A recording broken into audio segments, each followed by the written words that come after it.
Bonsoir Sephora Light, bonsoir Bonsoir, Lumière. Christa, Mimi. Ça va? Oui, ça va très bien. Ok, Calme, oui.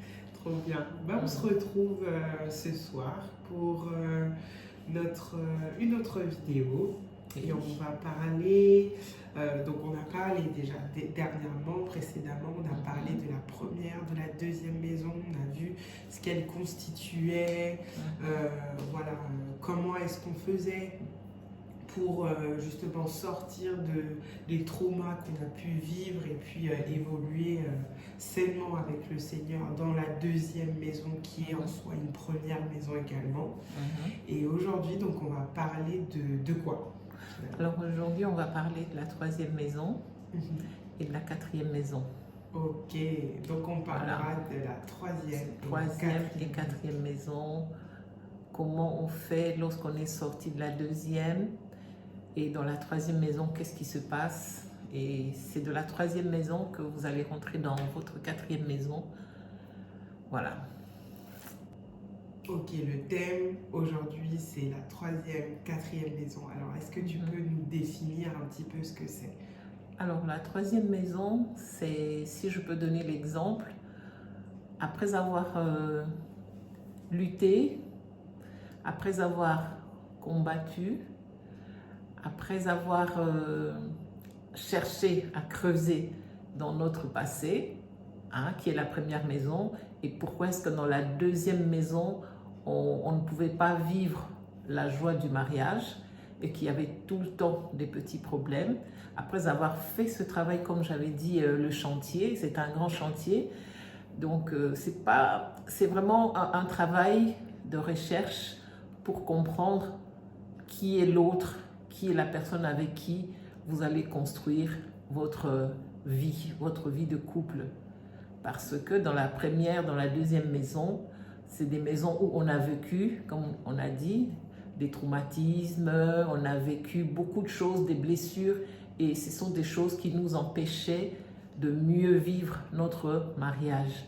Donc quand on a compris toutes ces choses, on peut dire, on met un travail spirituel dessus, on a des suivis, les hommes des dieux nous suivent par rapport à ça pour nous amener à la délivrance. Et après ce travail-là, de la deuxième maison, on peut maintenant rentrer dans la troisième maison. C'est la maison où le couple a compris son combat, le couple a mûri, donc se pardonne mutuellement et prennent un temps, en tout cas dans la prière. Si ce n'est pas le matin, en tout cas au moins le soir, les deux prient pour leur projet d'avenir. S'il y a les enfants, on associe les enfants aussi à la prière pour que les enfants aussi comprennent qu'il est mieux dans une maison où les enfants grandissent, qui sera leur première maison où Dieu est déjà dedans. Donc, les parents ont l'habitude de prier avec leurs enfants et le couple, maintenant, a grandi. Ils peuvent comprendre d'où viennent les attaques et ils savent aussi fermer les portes spirituellement contre le monde extérieur. Voilà, ça c'est la troisième maison, Dieu est dedans et les enfants sont venus et les enfants participent aussi à la vie spirituelle des parents. Donc la maison est à peu près protégée, comme j'ai dit, à peu près protégée.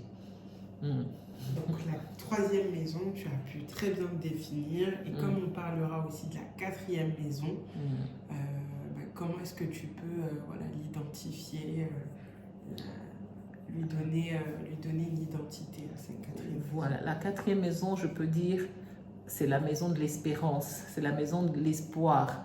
C'est la maison où maintenant, comme j'ai dit, le couple a compris, donc les deux, maintenant ne font plus rien sans Dieu.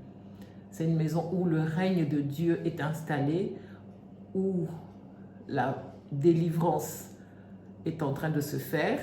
Donc le couple a appris à se pardonner.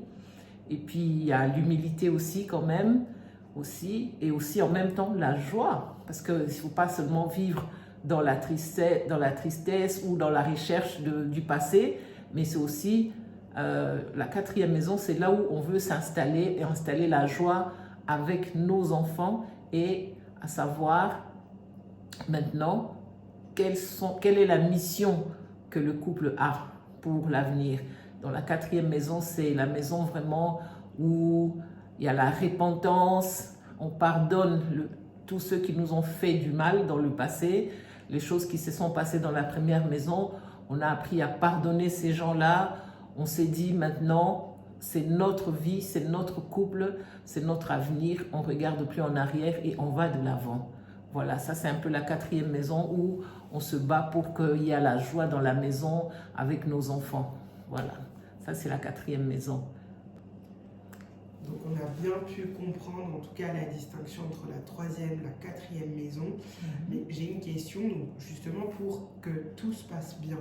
Quelles sont ces choses à mettre en place dans la troisième, dans la quatrième maison pour être sûr que vraiment on arrive finalement à se détacher de toutes ces choses qui ont pu nous détruire précédemment. Mais aujourd'hui, voilà, maintenant on a compris, on a travaillé avec le Seigneur et maintenant en fait, quelles sont les choses qu'on doit mettre en place dans ces différentes maisons-là pour pouvoir être en paix.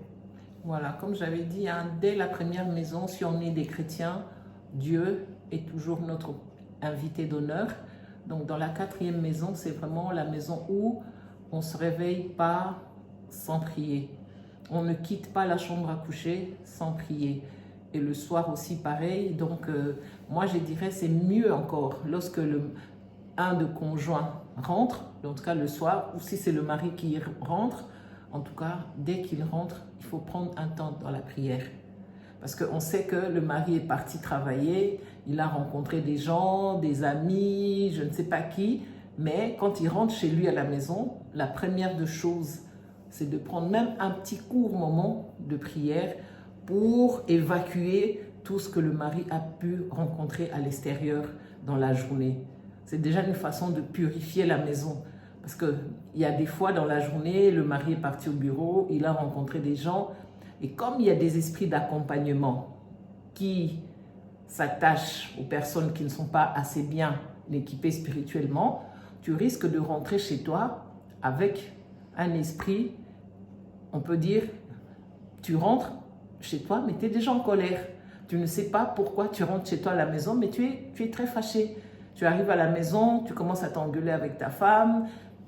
Et ça, c'est parce que quand tu es arrivé, tu n'as pas pris le temps de prendre même 5 minutes de prière pour bénir ton retour à la maison. La femme qui bâtit sa maison, c'est une femme qui veille à ces genres de choses. Donc dans la quatrième maison, la femme vraiment c'est elle qui participe le plus possible pour amener la paix dans la quatrième maison.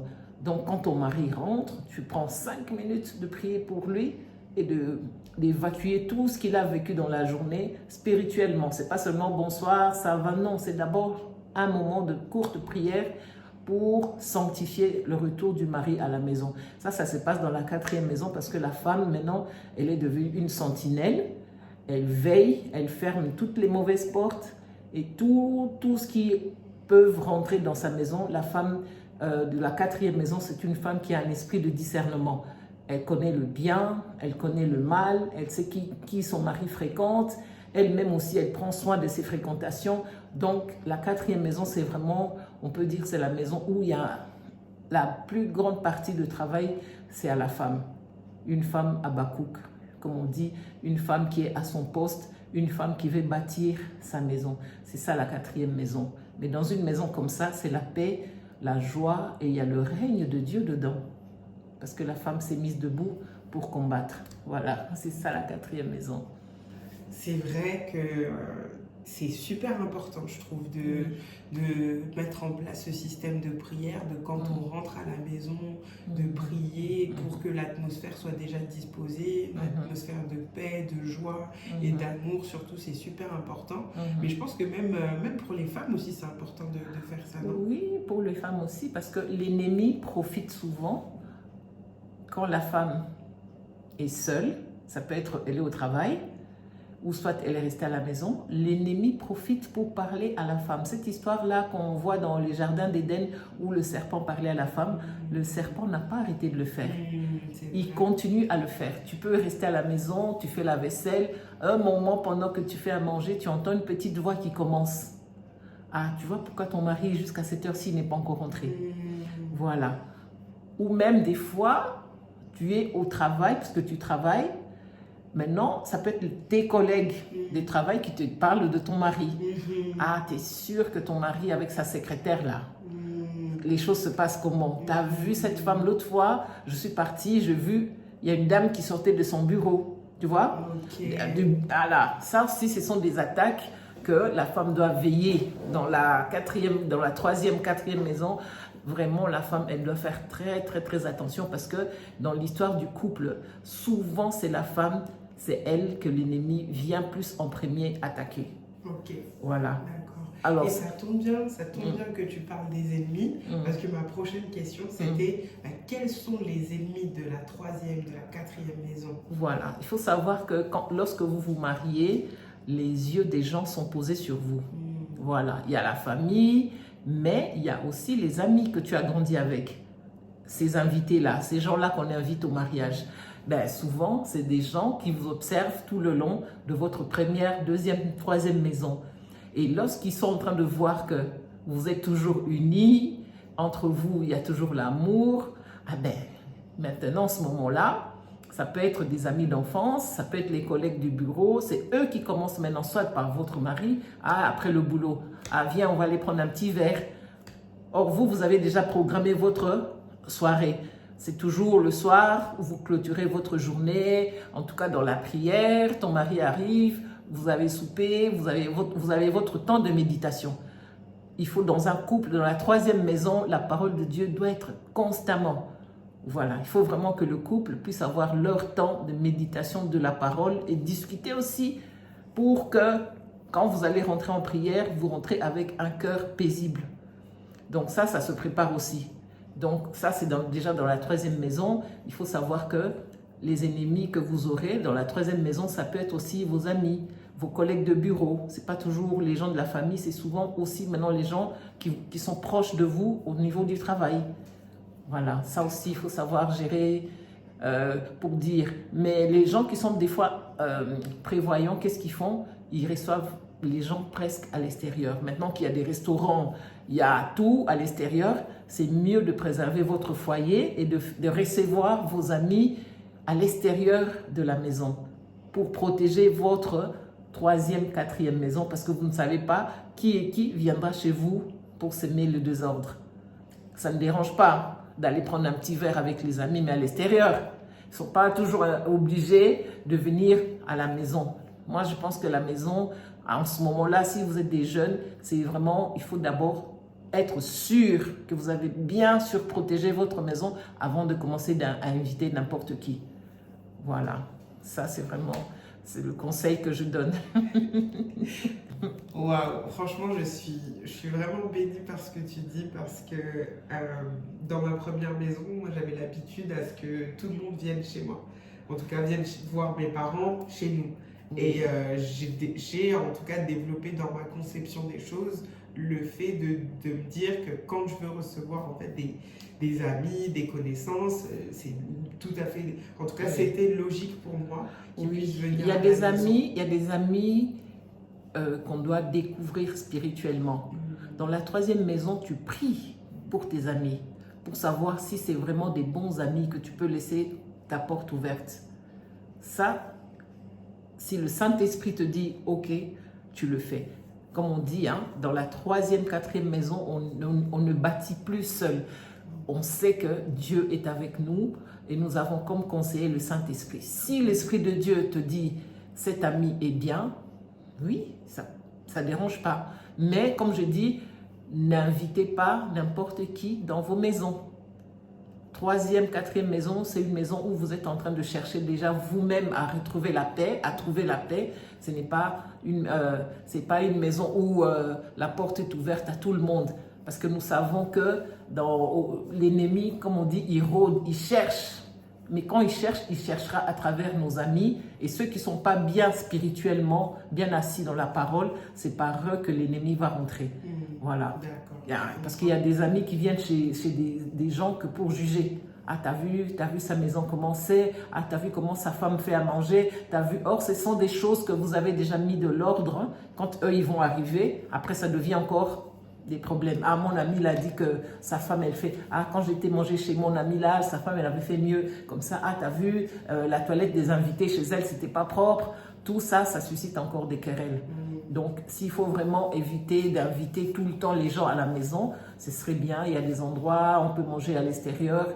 Comme ça, chacun prend son chemin, chacun rentre chez soi, ça va. Mais il faut éviter quand même d'avoir beaucoup de monde à la maison. Ça risque de faire une première maison. Ah, ok, oui. d'accord. Vous risquez de retourner dans la première maison. Voilà. C'est pas l'objectif. Ok, donc waouh. Là, on reçoit plein d'informations. Le fait de devoir prier, de devoir jeûner, de devoir faire attention à son cercle d'amis, son cercle, voilà, il y a des amis, il y a des connaissances, il y a des fréquentations. Et puis même aussi remettre entre les mains de Dieu les personnes qu'on fréquente, tout simplement. C'est très important. Et du coup, par rapport à toutes ces choses-là, donc si on considère que voilà, on a vécu dans une première maison, on a construit une deuxième, on est passé à la troisième et maintenant on arrive à la quatrième, est-ce qu'on peut considérer au final que quand on arrive à la quatrième maison, ça y est, tout est accompli, tout est fait, on a gagné, on a réussi, c'est la fin de la course, on est à la retraite, c'est bon. Non, moi je pense que non, parce que la quatrième maison, c'est vraiment la maison où maintenant le couple est soudé, comme on dit, soudé par rapport au monde extérieur. Ça veut dire, comme j'ai dit tout à l'heure, c'est vrai, dans la prière, vous priez et il n'y a plus de secret entre l'homme et la femme. Ça veut dire que si vous voulez recevoir les gens, la femme, elle sait qui elle va recevoir chez elle. Elle a le temps de présenter cette situation à Dieu. C'est déjà une très bonne chose. Il n'y a pas de secret, il n'y a pas de surprise, parce que la femme est celle qui est en train de veiller sur sa maison. Elle doit savoir qui je reçois chez moi à la maison. Donc, comme on avait parlé aussi, la troisième, la quatrième maison, on a appris à inviter Jésus-Christ dans notre maison. Donc, le couple maintenant n'est plus que deux, mais vous êtes trois. Comme on dit, la corde à trois fils est difficile à rompre. Ça veut dire il y a le Père, votre Père céleste, il est là avec vous dans cette maison et le règne de Dieu est là aussi. Donc, comme on dit, on vous fera la guerre, mais on ne vous vaincra jamais. Parce que celui qui est au milieu de votre couple maintenant, c'est Jésus-Christ de Nazareth. Ça veut dire que le Saint-Esprit, le conseiller admirable est là. Il te conseille, il te parle à toi, la femme ou à l'homme. Voilà. Ça, c'est bon. Ça, c'est pas bon. Ça, les discernements. Maintenant, maturité spirituelle qui appelle le discernement, ça veut dire vous commencez à discerner qui est qui. Pourquoi, lorsqu'on était là avec nos amis, pourquoi l'autre a sorti ça? Il faut toujours veiller. La quatrième maison, c'est pas dit que c'est la joie, on est arrivé. De toute façon, en tant qu'enfant de Dieu, on n'arrivera jamais. Notre combat est de tout le temps. Ouais, parce que la Bible nous dit combat le bon combat. Parce que le combat est toujours là. Mais seulement, il faut maintenant être, comme on dit, équipé. Équipé de la parole de Dieu, en faisant des jeûnes, en prenant le temps. Moi, j'ai entendu une prédication où l'homme de Dieu disait que il faudrait avoir un moment d'intimité dans votre maison, un endroit spécial où soit l'homme va rencontrer Dieu. Si vous avez une maison à 2 chambres, laissez une place, un petit coin pour Jésus-Christ. Et quand la femme sait que quand mon mari rentre là-bas, il est parti prendre des nouvelles. Il est parti parler à notre Père Céleste. Vous pouvez le faire les deux, ou chacun son tour, ça ne dérange pas. Mais c'est un endroit où on va rencontrer le Seigneur. Ça, c'est très important. Moi, je pense que la quatrième maison, c'est vrai qu'il y a le repos et tout, mais il faut toujours continuer à veiller. Il faut faire attention. Même la Bible nous dit prier sans cesse. Donc, c'est ça la quatrième maison. C'est vraiment la maison de la prière, c'est la maison où on est là, on veille, l'homme protège sa femme, la femme protège son mari et vous deux, vous protégez vos enfants, spirituellement déjà. Voilà, c'est ça la quatrième maison. Amen. D'accord, donc à la quatrième maison, finalement, on n'est pas arrivé parce qu'on a toujours des combats, on a toujours des luttes, mais on peut quand même s'en sortir. Ok, donc à la quatrième maison, on n'est toujours pas arrivé. Il y a toujours ces combats, ces luttes, mais on peut s'en sortir par la grâce de Dieu parce qu'on est plus grand, on est plus fort, on est plus mature spirituellement, même dans la vie, hein, humainement parlant, on est plus mature. Donc pour ça, c'est bon. Mais est-ce que tu aurais des conseils à donner justement pour pouvoir garder et maintenir cette paix dans la quatrième maison? Oui, dans la quatrième maison, comme j'ai dit tout à l'heure, on n'a plus de secret. L'homme n'a plus de secret pour sa femme. La femme n'a plus de secret pour son mari parce que vous êtes passé par des délivrances, vous êtes passé par la repentance. Ça veut dire que vous avez libéré la place pour autre chose. Donc la quatrième maison, c'est la maison où on est devenu, comme on dit, lié. Donc vous avez compris l'engagement de votre mariage et vous avez maintenant des projets d'ensemble pour aller de l'avant. Donc il y a peut-être, comme on dit, hein, les disputes dans les couples, il y en aura toujours, mais vous ne dormirez pas en colère comme la Bible nous recommande. Parce que vous savez que lorsqu'on dort en colère, c'est là où l'ennemi profite pour venir vous attaquer. Ça veut dire que la femme est en colère, ne prie pas pour sa maison ni pour son mari. Le mari est en colère, ne prie pas pour sa femme ni pour sa maison. Donc, en ce moment-là, les portes sont ouvertes. L'ennemi peut vous attaquer. Et vous pouvez aussi prendre des mauvaises décisions. La femme en colère, qui dort en colère, la nuit, elle prend des mauvaises décisions. L'homme, c'est pareil. Alors, il se dit, demain, quand je vais me réveiller, je vais faire ça, je vais faire ça. Ça, c'est parce que tu n'as pas prié et parce que tu es parti dormir en colère. Donc ça, ce sont des conseils, ne pas dormir en colère, de se rendre compte que tout passe. Cette histoire passera et nous, on sera toujours là. Il n'y a pas besoin d'en faire une histoire comme on dit. Voilà, le mieux, c'est dire, je mets un peu mon orgueil de côté, humble toujours, tu cherches le moyen de chercher la paix pour que l'ennemi ne rentre pas. Donc c'est vraiment dans la prière. D'ailleurs, si vous priez tout le temps les deux, vous ne pouvez pas prier en colère. Donc prenez déjà des bonnes habitudes dans la troisième maison et de prier déjà ensemble. Donc dans la quatrième maison, gardez toujours cette habitude-là. Parce que de toute façon, c'est pas bien de prier quand on est en colère. Il n'y a rien qui fonctionne, ça devient tout faux. C'est même pas possible. Voilà, c'est même, voilà. Donc la quatrième maison, c'est vraiment la maturité dans le couple. Vous avez vos projets et dans vos projets, vous ne dites pas aux gens de vos projets. Parce que, comme j'ai dit, l'ennemi rôde, il peut rôder à travers vos amis et ne divulguez pas vos projets d'avenir. C'est pour vous, c'est pour votre endroit d'intimité avec Dieu, c'est pour vous, quand vous voyez des résultats, vous savez que le Seigneur est avec vous. Et puis, ne répondez jamais, ne prenez jamais des décisions sans l'autre. Ça veut dire que si on vient vous proposer un projet, si on vient, dites toujours, donne-moi 2 jours. Moi, j'ai dit toujours ça à mes enfants. Dans la vie, il ne faut jamais répondre tout de suite « ok, ok ». Devant un projet, quand on est en couple, tu dis « laisse-moi le temps d'aller parler à ma femme » ou bien « donne-moi 2 jours ». Tu parles à ta femme, vous prenez un temps dans la prière. Ça aussi, Dieu apprécie parce qu'il voit que vous le respectez, vous le considérez dans votre couple. Donc, Dieu répond toujours aux prières de ceux qui le considèrent, ceux qui l'honorent. Ça veut dire que dans ce projet-là, dans cette histoire, je ne m'engage pas tout seul, mais j'engage Dieu. En ce moment-là, vous allez voir les résultats parce que vous avez pris le temps de prier. Moi, vraiment, pour la quatrième maison, vous avez comme arme efficace, c'est la prière. Okay. Et que Dieu règne dans votre maison. Ça, c'est la quatrième maison. Et tout va aller pour le mieux. Comme j'ai dit, on va vous faire la guerre, mais on ne va pas vous vaincre parce que c'est vous, vous êtes là au taquet, comme on dit. Vous veillez sur votre maison et vos enfants.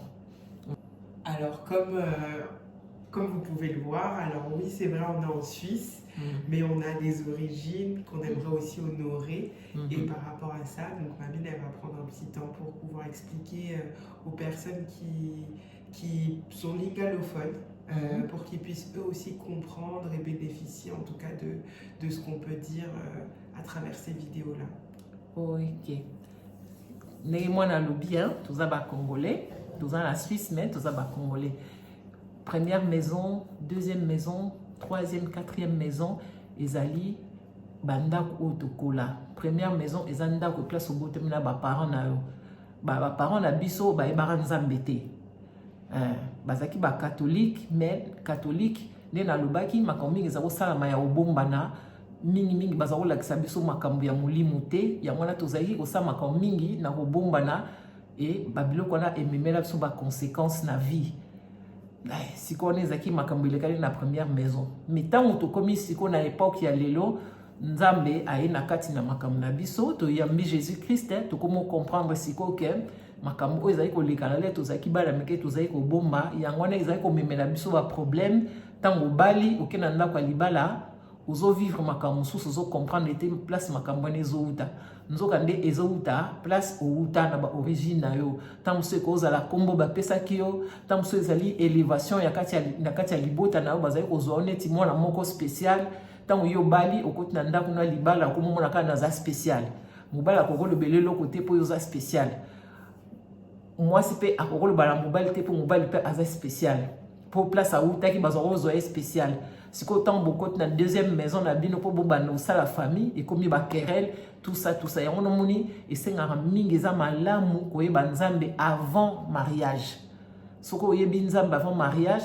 ba homme de Dieu ba ko entourer bino ba ko sécuriser bino po bokende de l'avant siko yango eza la troisième maison eza ndak oyo moi sina mobali ba comprendre et loko nini ezali ko bundisa bango na kati ya ndako na bango ne bandeli tant ba ko comprendre ba okota na kati ya ba prière ba délivrance et puis ko senga pe ba repentance po ba tumususu ba nyoko na première maison ba limbisa te mitema na bango ekangama siko bolingo pe ezate moyen à vivre libal ezate parce que mitema na ekangani ekangama na ba blessure o a vivaki na première maison na troisième maison siko ba si balandeli bino na ba homme de Dieu ba laksi bino ko limbisa ba laksi bino ke bo s'engager devant Dieu pour bokene de l'avant. Alors la troisième maison bo limbisani bo sengi ba pardon bana ba botami bo comme na bino ba parents o ba mema ba na l'église o bo luka ke lunga nzambe na makambo nyonso tout ko tia nzambe liboso moi ça obombela mobali eloko te mobali ka obombela mwasi eloko te bana bino ba yebisi ko ke bino boza ba chrétien bozo la samo exemple ndeni ba chrétien ba vivre na kati ndako na bango prière en famille prière en couple puis bozo tia ba projet na bino kaka na maboko ya nzambe tile boke na quatrième maison eza maison oyo moi ça comme mayele ayebisko nani wana banguna ya couple na bango mobali pe akomi mayele ayebi nani wana banguna ya couple na bango bokomisiko kosa ba projet na bino ensemble bolamuki na tongo bobondeli na pokwa pe bobondeli soki moninga wuti libanda aye abondeli po komema mipepe ya mabe na kati ya ndako te quatrième maison couple balala ape na kanda te parce que diable azoko rôder azoluka kaka tango bino bokomi na kanda akoti na mitema na bino po a changer bino ba position moi ça comme ko ba décision sur mobali comme ko ba décision sur moi si et ko bebisa travail nyoso bosala ki depuis la troisième maison na deuxième maison donc quatrième maison ezanda ku oyo nzambe ye moko na règne na e ba e ko va na kati na bino ko bomba ba secret na bino ba projet na bino ya venir eza très important parce que bo ebité nani wana akokota na kati po abundisa bino quatrième maison zanda ka balongi ezanda ko oyo bitumba ezali me baolonga bino te parce que boza deux bokangami bozo bondela pour na venir ya bana na bino pe na ba projet na bino ya vie en tout cas la préféré ki na lobela bino na lingala pour na bo comprendre première deuxième troisième quatrième maison où ezali continuité ya nzambe azui règne na kati ya famille et puis bovo vivre sikoyo tranquille. Voilà, merci pour nabino bozo landangai, merci pour nous partager ba vidéo na biso tozo salonka pour na lukumu ya nzambe ba biso yo yebi la kisa moninga. C'est ce que nous on fait, c'est la quatrième maison, on a fini. Alors j'espère que nous avons compris qu'est-ce que c'est la quatrième maison. Ne relâchez pas la prière et que le Seigneur soit au centre de votre maison et vous verrez que les choses vont s'arranger petit à petit et il y aura la joie du Seigneur, ça sera notre force. Soyez bénis chez vous, Mimi. Voilà, merci beaucoup. Merci beaucoup pour votre visionnage. Merci de partager, liker, commenter. Et puis on se dit à la prochaine. À la prochaine. Bye bye. Bye.